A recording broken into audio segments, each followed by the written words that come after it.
Sotsioloog Henn Käärik on kord Eesti Päevalehes kirjutanud.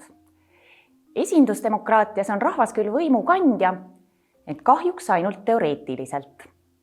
Praktiliselt peab rahvas selle õiguse kellelegi delegeerima. Ent kui rahvas delegeerib oma võimu, siis loobub ta võimust. Kui rahvas pole enam võimu kandja, pole mõtet teda arvestada. Samasugust kriitikat on valimiste ja esindamise suhtes tehtud varemgi. Juba Jean-Jacques Rousseau väitis, et esindusdemokraatias on rahvase esindajate ori. Kas see on aga nii? Tegelikult just esindusdemokraatiat lauskritiseerides nõrgestame me seda. Rahumeelne võimu vahetumine on suur asi. Liialdatud on ka väide, et esindajatel ei ole mõtet rahva arvamusega arvestada.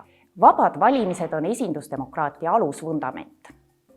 Oleme näinud, mis juhtub, kui valitsused sekkuvad valimiste protsessi, piirates vaba meediat, üksikisikute võimalust kandideerida või ka mängides omakasupüüdlikult valimisjaoskondade piiridega.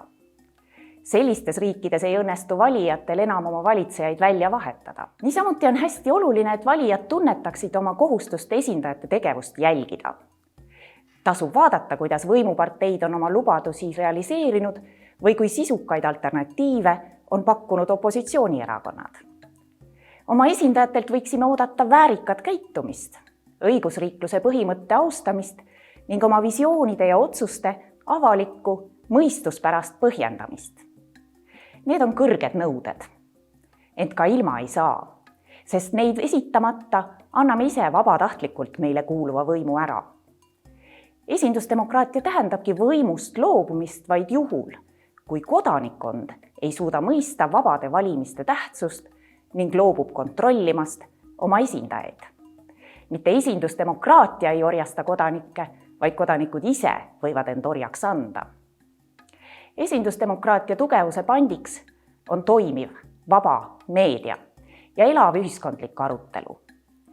Igaüks teist saab sellesse panustada, olgu siis vanaema või parima sõbraga vaieldes või lihtsalt hoolsalt ajalehti lugedes, veel parem muidugi ise kirjutades.